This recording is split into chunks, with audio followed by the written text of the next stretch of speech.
All right, we are back. Episode 45 of the CCHA Reporters Corner on Midwest Sports Plus. I'm one half of your co-host, Jared Rubado with the Bemidji Pioneer. With me is the better half of the co-host, Trent Singer from Sioux Falls Live. Trent, how are we doing today? Doing good, Jared. Just wrapped up another interview, and we had Augustana defenseman Will Svenddal on the show today, an alternate captain on this year's team, and honestly, a good chat, Jared. I mean, I think this team's off to a really good start, 14-6-3. Here is the second half is kind of settling in. They're sitting at number 12 in the NPI, first in the CCHA standings with St. Thomas, and things are really working in their favor right now. Talked a little bit about kind of the early part of this season. But yeah, I guess, Jared, what are your impressions of just, how this Vikings team is trending right now, and what you've seen from them here in the early going? Yeah, I mean, they're one of the best teams in the CCHA. I mean, that's kind of the prevailing thought. I mean, they're 12th in the NPI. They're currently in an at-large spot. And, we touched on it a little bit in the interview with Will, but it was, I think when it kind of became real for them, at least, or at least for everybody, on the outside looking in, was when they swept Colorado College without Josh Kotai. Like, that was, okay, this team is kind of building something here. And, I think the surviving a trap weekend at Northern and coming out of it with 2 shutouts is also part of that. They'll have a kind of a similar weekend like that against Ferris this weekend too, where it's okay, you got some, big dogs down the rest in terms of where the CCHA race is going, when there being six teams that have a real shot at the McNaughton Cup, 7 if you include Lake State and the push that they're on. So, no, and it's, I think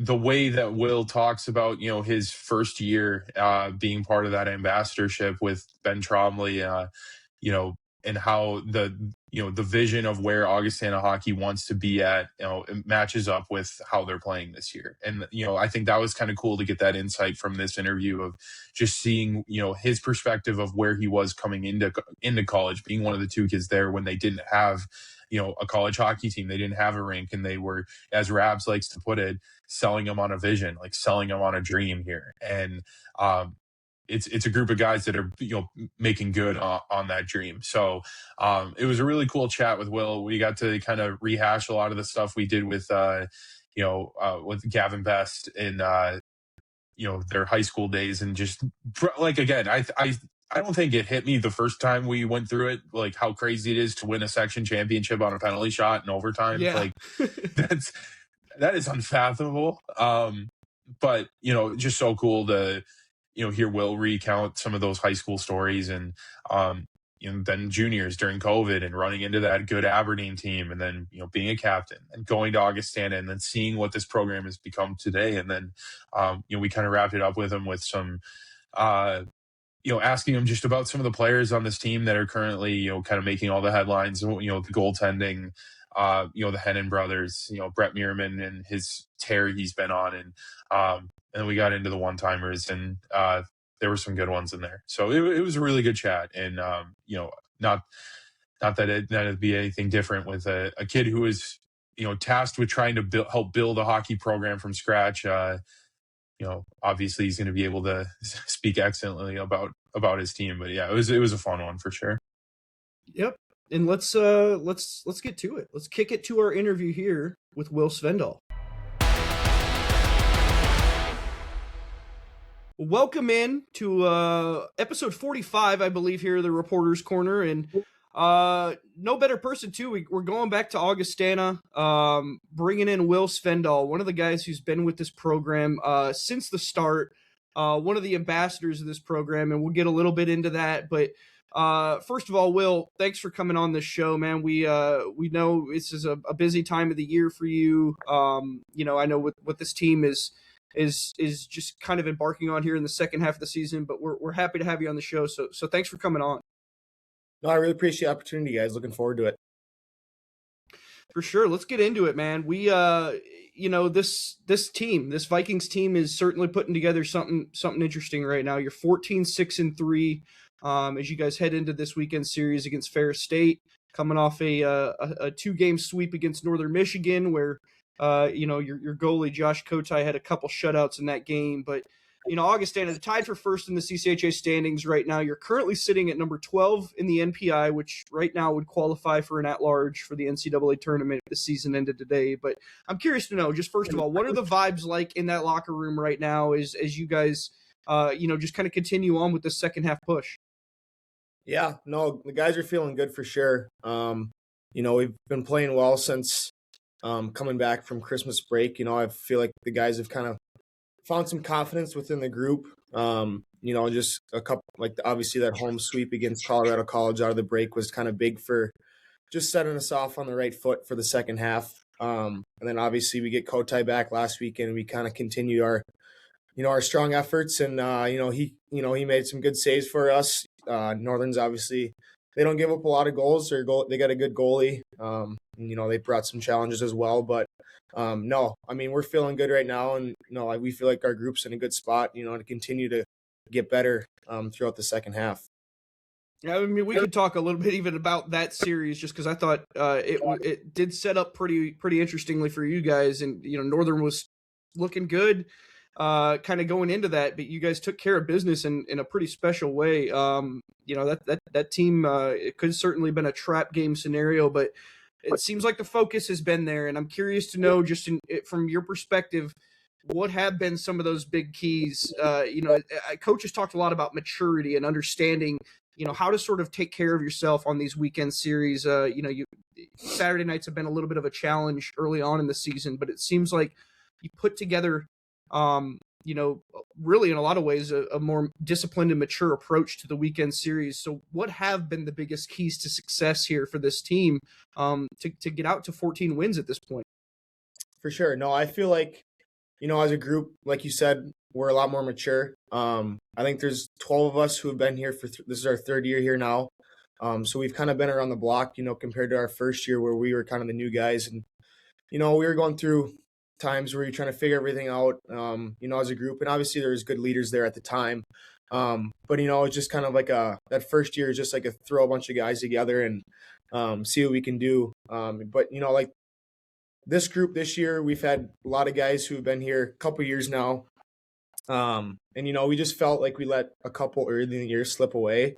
Where, right now where we're at in the standings with how tight it is, 1 through 6, it's like you can't really afford to lose any points. So no, I feel like there is a lot more focus just going into each weekend, knowing how big each and every point is, because it could make the difference at the end of the year, whether you're playing at home or on the road in that first round. So no, I think the guys are ready for every challenge now, every night. I mean, we're excited to get on the ice for Fridays and Saturdays and put our best effort forward. So I want to ask you too a little bit more about that Colorado College series, and I think it's a little bit of a long-winded question, but 2 years ago it was Michigan Tech and Bemidji State in that second half were just on this tear, and it was finding the right hockey down the stretch to meet in that Mason Cup championship. And last year was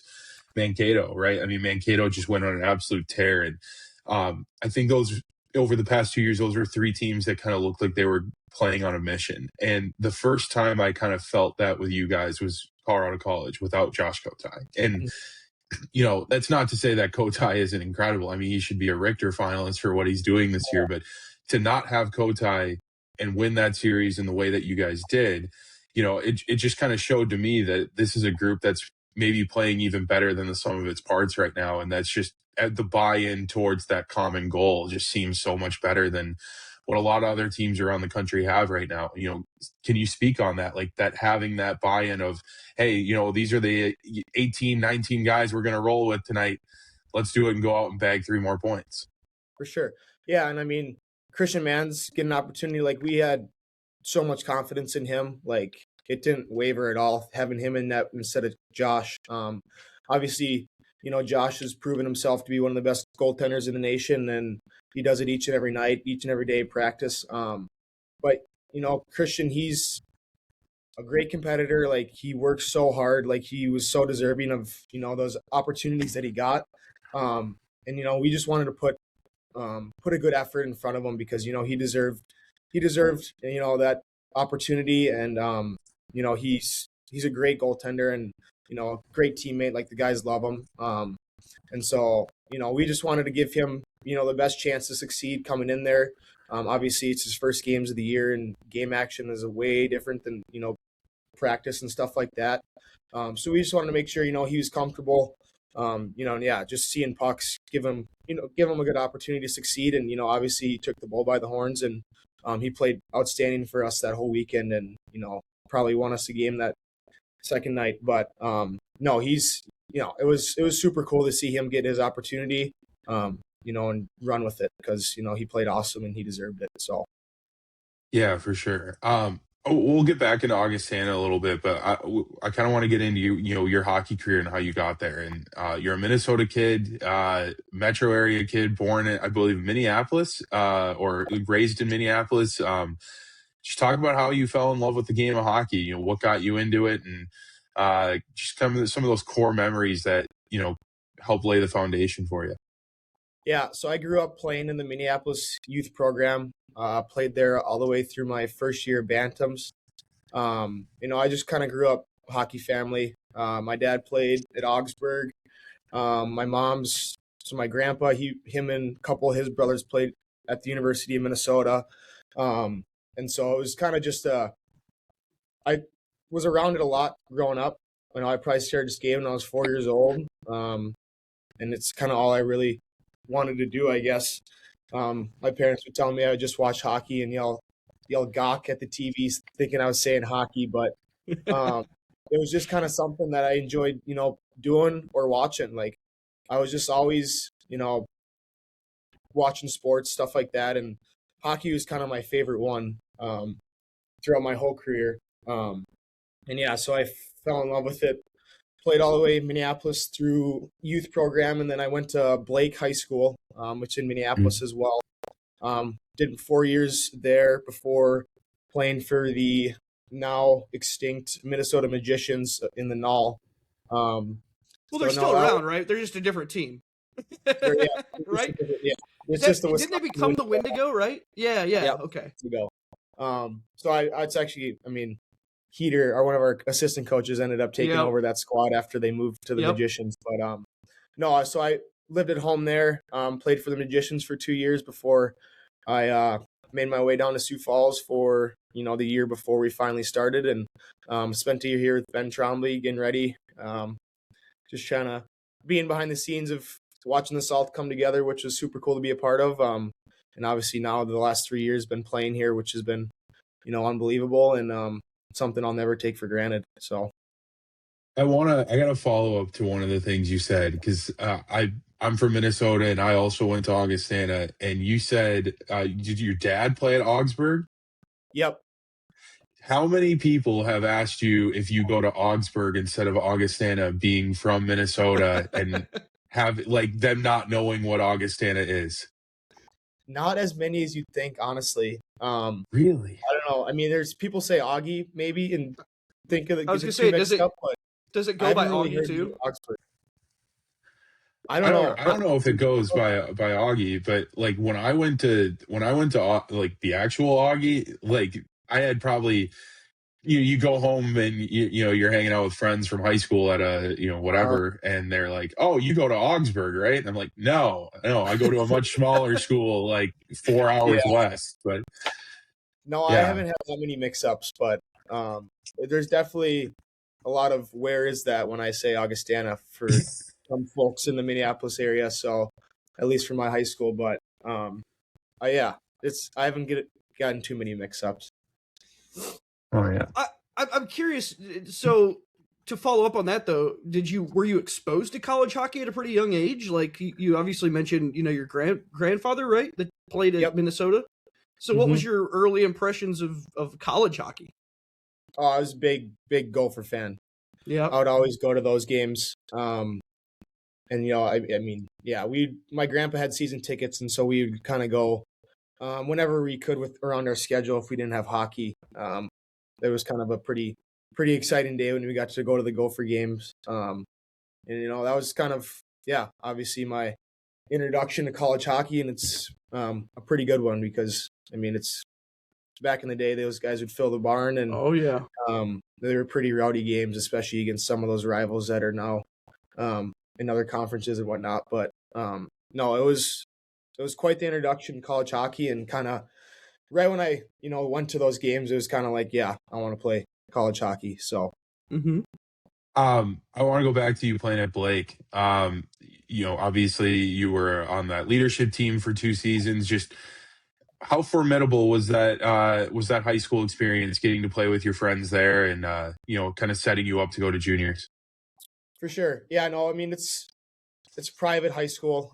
So it is different than kind of growing up, like some of their guys living up north, growing up together and playing together all the way through. There was probably 4 or 5 of us who did that, and all ended up going to Blake for high school, playing Minneapolis together and growing up. So that was a lot of fun.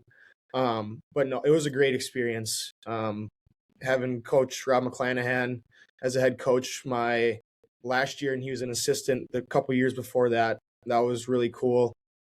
Just having him, and he's a great mentor for all of us. Like, he showed us kind of what hard work truly looks like. Like, they weren't the easiest practices. Like, sometimes you wanted to say, like, obviously you don't want to skate all the time, but we felt, come playoff time, we could skate with pretty much anyone for the whole 51 minutes, whatever it is in high school. So, no, I mean, he set us up for great success, and, we just had a great group of guys. I mean, there's probably six guys who are still playing college hockey. And so, I mean, we had a very formidable group that, and we were close too. Like, we hung out a lot outside the rink. We'd go play pond hockey at buddy's house, stuff like that. I mean, I think high school hockey in Minnesota is truly one of the coolest things, and just being able to be a part of that and play at the state tournament, that was kind of something you grew up dreaming of, and it was pretty cool to see it come to fruition my senior year. Yeah, I was just about to ask you about that. I mean, just talk about what that was like as a senior, especially, skating through that tunnel for the first time, seeing all the people out there, doing the starting lineups. Like, it's the thing every kid dreams of who grows up playing hockey in the state. And, like, for you, what was the, kind of the expectations compared to the reality of it? For sure. I mean, I'm still getting chills thinking about it right now, but no, it was super cool. Like, I went every year growing up, still do when I can. Like, it's a huge deal in Minnesota. And, to be able to, represent Blake on that ice. Yeah, I mean, it was super cool. I had family coming from all over the place, friends. Like, you don't realize how big of a deal it is until you're actually playing in it. And it's just like, wow, like, this is unreal. Like, can I do this every year? Like, how do I? Yeah. It's like, I don't know. Being in there, XL Energy Center at the time, full house, like, it was, yeah. I mean, it's hard to explain, like, just that the anthem into that first puck drop, and then it's just kind of, you're playing hockey. But before that, it was pretty cool. Just kind of take a second, look around, and take it all in. I have 2 more follow-ups on that. First, remind us of how you won the section title that year to go to state. Probably Gavin's best ever career goal, a little shootout, heavily shot overtime winner, Mariucci, to take down the Benilde St. Margaret's. But yeah, that was pretty unique way to punch your ticket to the state tournament. But hey, we'll take it. No, it was pretty cool. And for him, I mean, he's one of my lifelong best friends. It was pretty awesome to see him put that thing in the net and do a big celly into the student section. So not this week though. Not this week. We won't be scoring this weekend, but yeah, we'll take goals from back in 2020. I'll take that any day. My second follow-up to that is, did you say hi to mom and dad when you did the starting lineup readings their first time skating out with the flow skate? Yes, I said hi to my mom, and then I actually said hi to my godmother as well. She what a good kid. She told me she'd give me some coin if I if I gave her a shout out. So I couldn't pass up the opportunity. It's like the first form of NIL. Yeah, Right. well, I probably shouldn't have said anything. No, I'm kidding, but yeah. Obviously a special moment for you. You know, you were a captain on that senior team. You know, it was an interesting time though, because that was right before the pandemic. I mean, literally right before, right? I mean, it goes, I think February and March is right when everything kind of starts to shut down. But then you have to go into your junior career, and it's a weird time, and you're not alone. There were so many players that we talked to on this show. There was COVID. Yep. Right in the middle of it. I mean, and it shaped so many people around your age. But still, you know, you got to play your junior hockey season in 2020-21 with you know, like you mentioned, the Minnesota Magicians. And that team was pretty special too. You guys made it all the way to the NAL semifinals. You lost to the Aberdeen Wings in the semifinals, but I got to go through this team. Luke Leyland led that team in scoring. You've got Leighton Road, who's now playing pro hockey. I mean, you mentioned Gavin Best. He was on that team. Eric Polkamp was on that team. Former Viking Simon Falk was on that team too. Just what can you tell us about the talent on that Magicians team and how important that was for you, being that it was your first year of juniors and you were a young guy at that time? No, it was a great experience. Like, obviously you named all those guys, and you know the skill level at those practices was, you know, the best that, you know, I was around, at least in juniors. That team was, we were loaded. Like, we had 4 lines that could play, a bunch of defensemen, and even our goalie. He was a little undersized. He ended up playing Division III, but he was a stud. Like, he could fly around the crease, and you know, he's one of the best goalies in the league. So he make some big saves for us. But no, I mean, that was a great year, especially for my development coming out of high school. A little bit of adjustment right away, but you know, you figure it out as it goes along. And we had some older guys who had kind of been around the block within juniors that, you know, kind of took me under their wing and helped me out, you know, showing me just what it's like playing junior hockey, and you know, how to approach games, practices, stuff like that. You know, and then, that was a great, really cool run we went on in the end of that year. We had some ups and downs, a lot of downs kind of through the middle, and then kind of towards that end of the second half, we really turned it on, and obviously, you know, it continued into playoffs where we lost to the Aberdeen Wings in the semis. But no, I mean, it was a cool run to be a part of. Obviously, you know, playoff hockey is the best, and you know, it was cool to be a part of a run in playoffs, you know, because my second year we ended up not making the playoffs. So that was the first year, you know, that was a pretty cool year for me. Just kind of not having to do school and just focusing on hockey and getting better there. You know, it was a lot different, but you know, I really enjoyed my time doing that with the Magicians. And like you said, we had a really star-studded team. So it was a lot of fun. That group was. Was that first year the year that Aberdeen was just nuts? Like, they won every single game they played? Yes. Yep. That was the year. How tough was it playing against that team? They were good too. They're skilled, and they had Cybele, and that he was tough to score on. Yeah.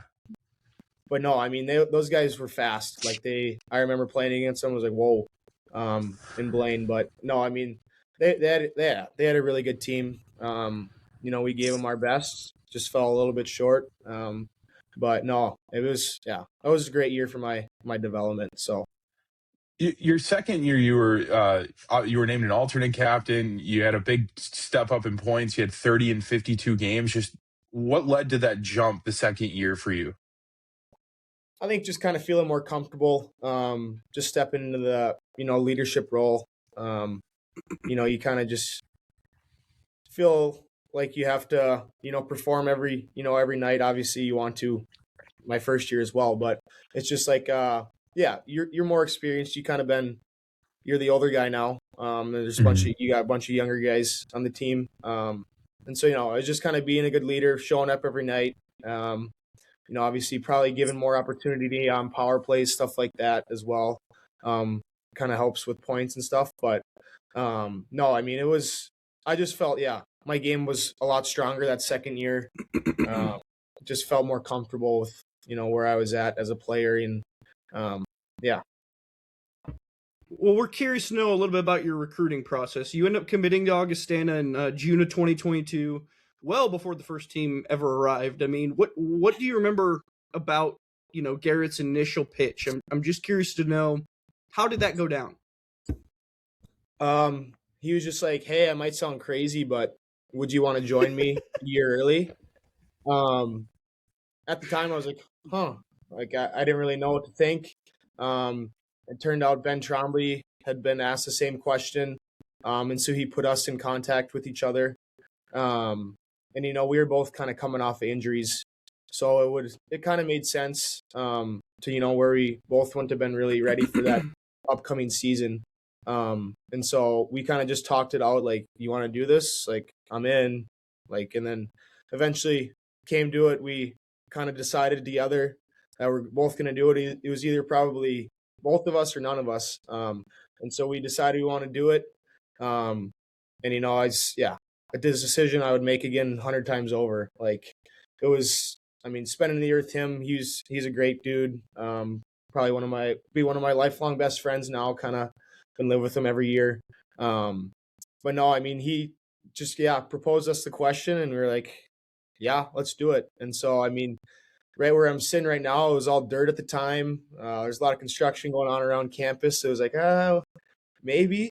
And then no, as it was, once we made the decision, we're like, "Yeah, we're all in." Like, and yeah, like I said, I wouldn't change that decision for the world. So no, it was a pretty cool opportunity to be a part of, seeing what goes on and, making a Division I hockey program. We were helping with the jersey design. Like, they'd ask us questions like, "What do you think guys need?" Stuff like that.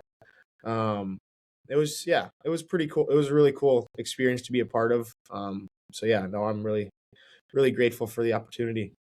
Well, I think one of the first stories I ever did for the Rink Live or Forum or Sioux Falls Live, whatever you want to call it now, Sioux Falls Live now, but one of the first stories I ever did was with you and Ben and talking about that process. And when I talk with Garrett, he echoes some of the same things that you guys do. It takes a lot of trust between both you and him to make that decision. There truly was nothing here. And, through that, what was it about joining a first year program that made you decide to take that leap of faith? And can you sort of walk us through that trust equation a little bit too, where, you kind of have to believe in this guy's message in a lot of ways? No, yeah. And there definitely was a lot of belief. Throughout my recruiting process, I felt I had the best, connection with Rabs. Like, he just shot me straight. Like, he was honest with me. I felt, like, there's just a lot of belief in Rabs as a coach. And obviously he's proven everything that, I could have ever expected. Like, he's a phenomenal coach who has a long future ahead, whether it's in college, professional. Like, he's the best coach I've had. And, just building that connection with him throughout my second year juniors. And even at the time, Andy Bischetto, I'd had some contact with him.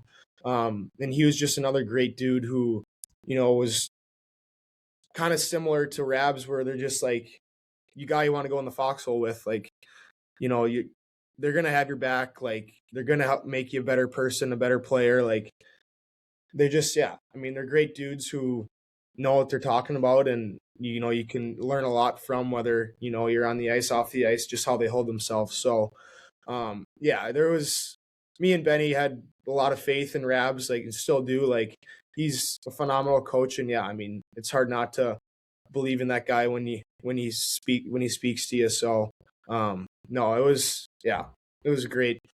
Ended up working out great. So, very happy.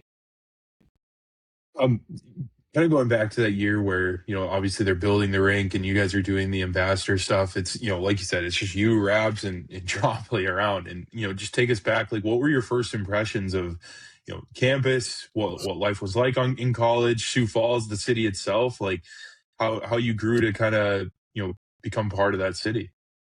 No, it was a lot of fun. We lived right across the street from the rink here in the Berg Soccer dorms. And yeah, like you said, it was just me and Ben. Like we didn't have a team to walk into.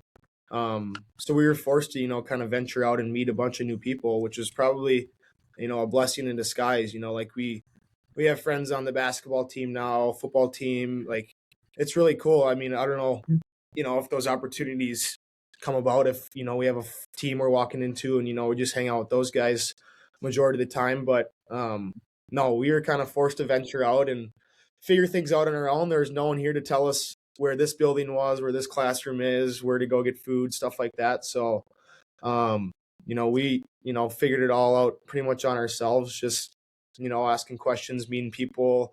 And there is a lot of people here at Augie from Sioux Falls, so they know a lot about the area and stuff like that. But no, I mean, it was a lot of fun just, getting to meet a bunch of new people that, you probably wouldn't have if you had a whole team you were walking into the rink with, stuff like that. But no, I mean, it was a really fun year. Me and Ben had a lot of fun. We were still skating, training over, at the Iceplex and Field House.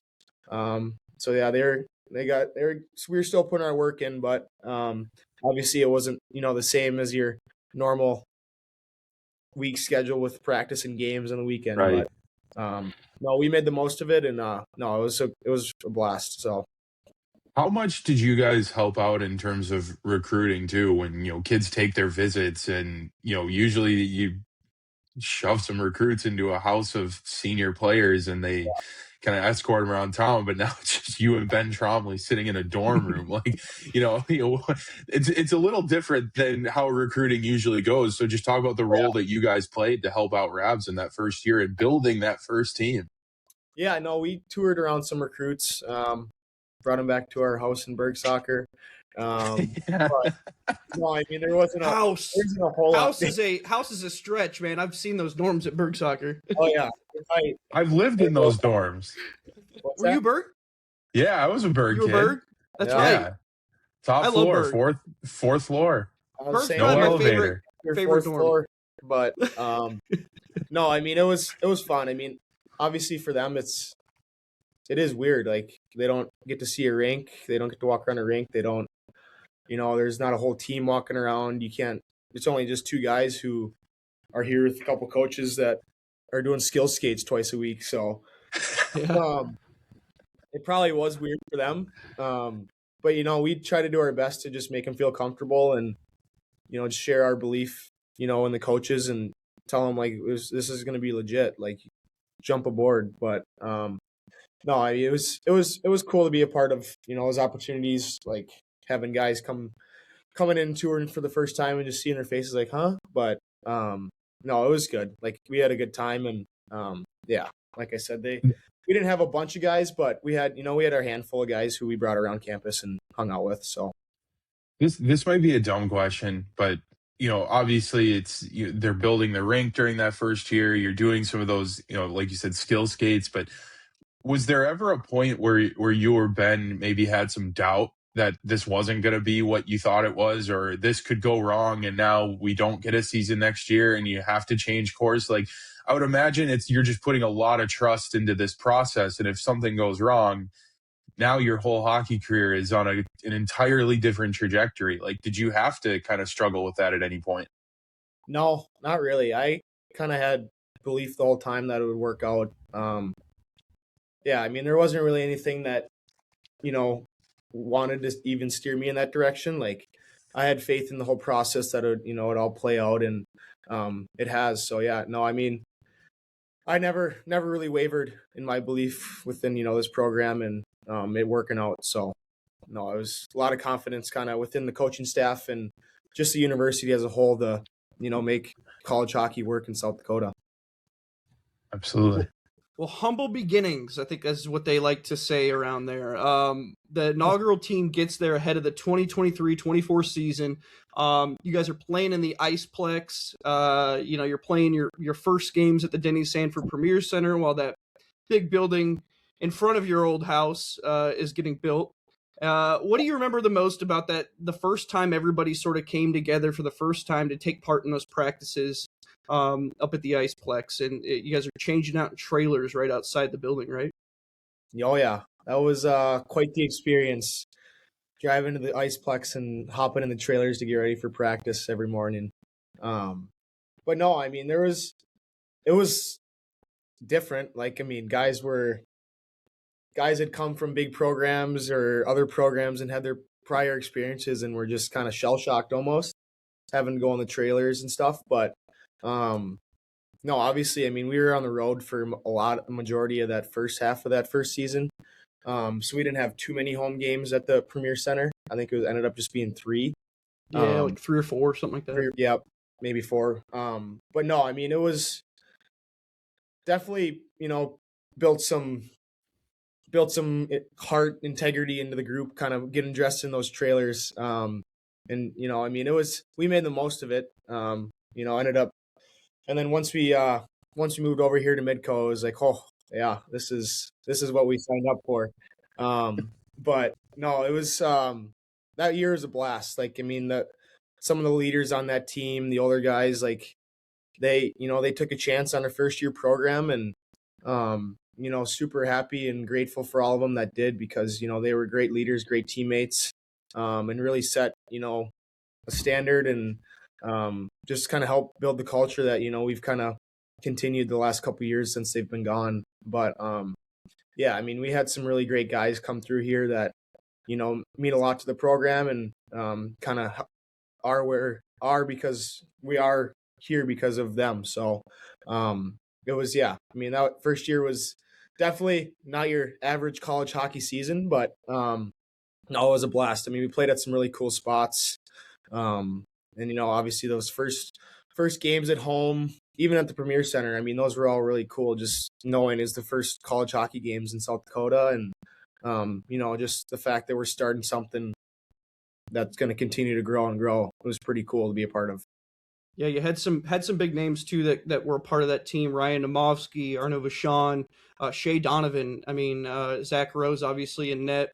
You were a sophomore in age, but a freshman on the ice. I mean, we like to ask this question to everybody who comes on here. Brett Meerman gave us a great answer earlier this year. We've gotten some really good ones. But do you recall any specific welcome to college hockey moment where you kind of realized that the college hockey game was far different than any previous level that you played in? Probably getting shut out back-to-back games at Wisconsin our first weekend. That was, the first weekend, yeah. But no, I mean, there's nothing like really personally. I mean, obviously practice is way faster. It just is. And then, the game's even faster than that. Sometimes it feels like, especially the first ones, it's just like you're not used to it. Like, you haven't been, especially me taking a year off. I was like, whoa. But, I mean, overall, there nothing like, I didn't get rocked like Mearsy did or any of that stuff. But it's just kind of like, yeah, I mean, we got a lot of work to do after that first weekend against Wisconsin. It was just kind of a wake up, like, yeah, it's hard to score goals in college hockey, and we're going to have to find a way. So. Yeah, that first year, you guys won 12 games, and then big jump that second year, with going into the CCHA as your first year full-time member, and 18-win season, second seed in the league. But, obviously it ends in a kind of a sour way with losing in the first round in 3 games. And, how do you guys just feel like the end of last year maybe set the tone for this year? And just kind of like going back to what I said earlier, it just looks like you guys are on a mission right now to, make good on how last year ended in a lot of ways. Yeah, for sure. It definitely gave us, an little extra motivation for this year. Like, we felt we had a good team last year. Obviously did well in the regular season. Kind of gave the group some confidence, and I guess just raised expectations. And then, obviously the first round exit to Bemidji wasn't ideal in any ways, but it was a good experience for all of us. I don't think there was really anyone on the team, maybe a handful of games of playoff hockey on our team. So we were a pretty inexperienced group at the college level. We feel like we kind of, like I've said it before, just been around the block. Like we kind of can build off of it this year. Just with, having played a 3-game series, like we went the full 3 games over the weekend. playing in the springtime, like that's when you want to play hockey. And so, yeah, it definitely motivated the group, this year to, want to build upon that like we've done before the last couple of years. So, yeah, we're just trying to continue to raise the bar. And, you can't take any games off. Like it's hard to win in college hockey, and you got to show up every night if you want to win. Doesn't matter who you're playing. So anyone can beat anyone. So yeah, I mean, it definitely just, focus the group and, make us more determined to, not have that happen again this year. So I think too, you mentioned a part of that where it's like, how many guys had playoff experience. I think it was like 8 games or something on the entire roster. Like, I don't think that can be understated either, of just like how formidable last year's playoff run, could have been, right? I mean, you got the entire spectrum of it. You went a full 3 games. You won that first night. You know what it's like to play in that do or die game. You played in an overtime game. Like, I feel like those experiences will matter this time around, for a group that suddenly all of you guys, aside from the freshmen, know what it's like to play in that atmosphere now. Like, just how much of a leg up does, maybe not a leg up, because every other team has guys who've played a bunch of playoff games before, but at least you guys know what to expect now is what I'm saying. For sure. Yeah, no, exactly. We all kind of know what to expect. Like, yeah, I mean, playing in overtime in the playoffs and game 3 of, a 3-game series, like that's all stuff you learn from. Obviously you want to win those games, but if you don't, I mean, you can't really hang your head about too long. You got to get over it and learn from it. So it's just like, continuing to build off of, what we learned, and hopefully, go deeper this year. And yeah, I mean, it's just like you said. I mean, if only 8 games on the whole team, like, yeah, like, I mean, there's guys who didn't really, I guess, know what to expect, and now we do. So it's just like, just kind of building off of that. This year is going to be very important for our group, kind of knowing their way through things come March. So. But this year's group, I mean, it can't be understated how, just how well this team has been put together, and the run that you guys are on. And, I think it's like, we've talked about the goalies a little bit, but I'll give you a chance to, wax poetic about it. I mean, the goaltending you guys are getting is outstanding. And I don't know how many people thought that, Alex Tracy would have a better goalie in the league around him this year. But Josh Kotai has certainly been the best goalie in this league this year. And just talk about the effort that him and Christian Mans have put into this start to have you guys in a tie for first place.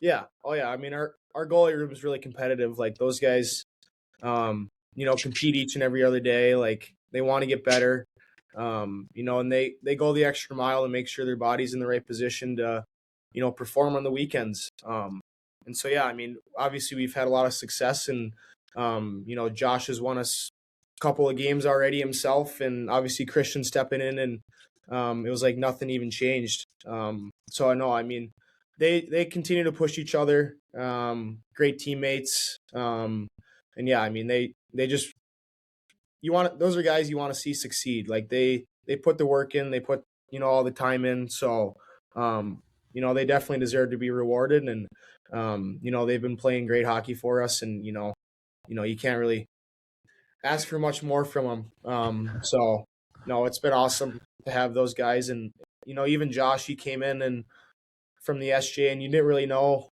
what to expect. And it was kind of probably a wake up call for him his freshman year, but then he comes back the sophomore year and he looks like a whole new goaltender. And, he's been playing great hockey this is his second 2 years now. And, no, we're just super happy for him. And, yeah, I mean, they're great guys that, are deserving of every award he gets. So, no, it's been great to have those guys. It's hard to score in practice, which I feel like, it's, gives guys an extra challenge, and, feel maybe the weekends feel a little bit easier sometimes. No, it's been great having those guys, in the net for us. Garrett, I want to expound on this a little bit more too, because Garrett was gone, as an assistant coach with the World Juniors team over this Christmas break. So I got the chance to ask Nelly about assistant coach Taylor Nelson, who was Yep. the temporary coach at the time, about this goalie room. And obviously Nelly, being a former goalie himself, got to a national championship game at this level. He has good perspective on it. I'm curious to hear from your perspective. These are two really entirely different goalies when you look at Mans and Kotai. One of them's a little bit bigger in Josh, but Mans is a little smaller. He's like 6 foot, 6'1". There's aspects to his game that I kind of like. Weirdly enough, I like more than Josh's game. He attacks the puck in a lot of ways too. He kind of has to, right? What do you see from those two, from your perspective, that differentiates them, and kind of what they bring in net? Yeah, for sure. Yeah, I mean, obviously Coach Nelson's been great for both of those two, having played in the national championship and pro hockey. Like, he's a great guy for those two to lean on. And they've definitely learned a lot from him. So yeah, I mean, he's a big part of their success as well. But no, I mean, Christian, that guy sees the game like no other. I mean, he's so hockey smart, like loves playing the game. Obviously, like you said, he's a little smaller than Josh, but I mean, he works so hard on his, just making sure he's ready for any opportunity he gets. We're both from the cities, so I'd go shoot on him this past summer and over the summer, and he's there 4 times a week, whatever it is, and like he's grinding. And so I knew he was ready for the opportunity that when he'd finally get one this year. Guys are just as confident with him, playing in between the pipes. But no, Josh is a lot more, I feel like, calm and sound with his movements, where Christian's maybe a little bit more aggressive, but they both find ways to make saves, are both great goalies, and are competitors that challenge each other every day. So it's been fun to watch those two kind of grow together as a tandem, whatnot you want to say. But no, they have a lot of respect for each other, and they're just both really good dudes that are good goaltenders. So it's awesome to have them on our squad. I got a couple more I want to ask about. Obviously we'll start with this guy. I mean, he's a D partner for you, a guy you've shared the ice with a lot, and honestly a guy who's taken his game to another level here in the last couple of weeks, and that's Hayden Hennon. Just a sound defenseman, really, on the back end, and obviously he's got a little bit of a scoring touch too on the offensive end. But what can you tell me about Hayden Hennon and what you've seen from him, just really developing from when he got here to where he is now? Sure, yeah. I mean, he's always been a big kid. He's definitely put a couple pounds on since he's been here, which I think has helped a lot. And he's just kind of grown each and every year. Like, his confidence he's playing with right now, like the poise he plays with, some of the plays he's just making it look easy. Like, I was like, honestly, sometimes I look at him, I'm like, dang, why can't I do that? But no, it's been really cool to watch him kind of grow as a player, because yeah, I mean, he's leading our back end, and just plays in every situation, can do everything. So yeah, no, I mean, he's a great all-around player. Obviously he can rip the puck and put it in the back of the net when we need him to as well. So yeah, no, he's playing with a lot of confidence right now, as he should be, and his big success to as kind of contributing from the back end for our squad. Another guy, last one we want to ask about, leading you guys in points right now, Brett Meerman. Seems like he's taken another step this season too. Just his game. Can you sort of break down what you see from him? From my end, an amazing facilitator, but I'm seeing much more of a scoring touch this season. For sure, yeah. I mean, he thinks the game at a really high level. Knows where to go, score, make plays, set up teammates. Like, he is very, very strong on the offensive end. Like, there's plays, just little slip plays, or find an open ice kind of in the slot area. I mean, you saw it last weekend with his high tip goal against Northern. Like, it's just kind of, his game has kind of evolved a little bit to where he's finding more ways to score, or finding more ways to set teammates up. I just feel like he's obviously continued to grow as he's been here. This is his third year here now, so yeah, he's gotten better each and every other year as well. So it's been a lot of fun to see him continue success from last year, and be one of the big contributors in our team this year. So. All right. Well, I think we're gonna kick it to our one-timers now. Let's get to the fun stuff. We ask these questions to everybody who comes on the show, whether they're a coach or a player, and I think that we'll start where we always start. And where is the toughest place to play in the CCHA? I've heard Tech. I didn't go there my freshman year, but I've heard that is probably the toughest, rowdiest. So I'm really looking forward to that trip here in the second half. What about the toughest one you've played in so far, then? Toughest one I've played in? All of college hockey. Oh, wait. Yeah, we'll just let's just do all of college hockey for that one. Yeah. North Dakota was sweet. It was exhibition, but that was, full house, student sections yelling at you when you're coming on the ice. That was pretty cool. Yeah, they're nuts. Yeah. Is there a player at the pro level that you've always admired the most, or maybe somebody that you've tried to model your game after? I'm a huge Minnesota Wild fan. So I'm a Jonas Brodin guy. I think his game is so guys don't notice him because he doesn't put up those points that other guys do, but his skating and defense is up there with the best. And so I think he's very underappreciated as a defenseman in the NHL. I would have guessed Jared Spurgeon. One too. He's just I don't know. I'm a left shot. Jonas is a left, and so I've tend to watch him more. But no, Jared, he's same thing with him. Like he is underappreciated as well, just because of his size, and like I said, he doesn't put up a bunch of points either, like some of those other defensemen do. So that's the best defensive pairing in the entire NHL right now. Most talented hockey player you've ever played with. It could be at any level, on any team, just some kid who's just like, yeah, this kid is nuts. Besides Gavin Best. You made it tough on me now. Maybe Tristan Brose in high school. He was a player. Joe Miller as well. Growing up, he was always a stud. Played with him in high school too.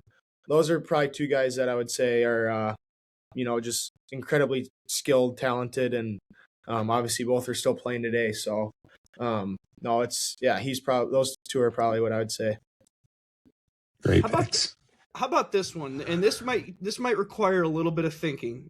Who's the most underrated player you've ever played with? Maybe somebody who kind of just went under the radar, but you kind of always really, saw it, and maybe everyone else, didn't notice it. Missed it. I'm gonna go back to the high school wall for this one again. Ben Dexheimer. He plays at Wisconsin now. I think he's kind of maybe getting some more attention now, but he transferred from Edina after his freshman year because he's on the JV team. Yes. And he was committed to Miami, Ohio as a Division I commit on the JV team in Edina, and he transferred to Blake, and obviously, he's made himself a great career, and I think he's got a long future ahead of him playing hockey. Obviously he's a little undersized, but he's got a lot of skill and skating ability to, play the game for a long time. So, Ben Dexheimer. Committing as a JV kid is incredible. Yeah, it is. We were like, whoa, okay, we'll take him. Yeah. I was shocked when, this kid's on the JV team, and like what an embarrassment of riches Edina has to have committed JV kids. That's unreal. Yeah. Last one, and it's a two-parter, but who is the best golfer on the team, and who is the biggest sandbagger? The Hennons. I don't know which. It depends on the day. Probably the best golfer on the team. I think either one of them could take each other down, but I think Hayden's going to take some offense to that. He might. I might hear it later. It's so unfair how good they are at hockey and golf. It's cheating. No, I played with Junior this past spring, and he shot like a 72, maybe. It was ridiculous. I can't remember the exact score, but he was just lights out. And no, I mean, Hayden's really good as well. But no, those two are probably the top two on the team. Biggest sandbagger, I'm gonna go with the old Berg soccer roommate Ben Troumbly. He thinks he's got a lot of game. Maybe it's a reverse sandbagger almost, where he thinks he's better than he is. But no, he's a good golfer and he really loves golf. But we like to give him some crap that he ain't all that yet. So he's giving you guys strokes and you're just beating him by 10 straight up. No, I not personally, maybe some other guys, but no, yeah, he's good stuff. He's fun to mess with, so I'll say Ben Troumbly. Awesome. Perfect. Well, Will, we appreciate you coming on. Big weekend for you guys coming up. Big few weeks coming up, really. I mean, you guys have, Ferris this weekend at home. You're going to hit the road, play Minnesota State, and then you're going to come back home and take on Lake State. So there's some big series coming up, and we get the luxury of looking ahead. You guys do not, because you have to focus strictly on Ferris State this weekend, and I'll have all the coverage at Sioux Falls Live. You can read all that stuff. Again, though, Will, we appreciate you coming on to chat. Best of luck to you and the team moving forward. I know this is an exciting time of the year, and I know you guys are pretty locked in right now. So we thank you for taking the time out of your day to come on here and chat with us a little bit. No, I appreciate you guys having me on. That was a lot of fun. All right. Once again, thank you to Will Svenddal for joining the show, and thank you to our producer, Cordell Wright.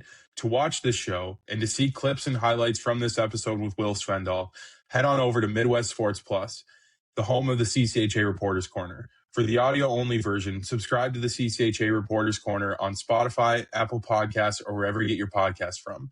Follow us on Twitter at Trent Singer and at Jared Rubado BD. You can check out our work at BemidjiPioneer.com and SiouxFallsLive.com.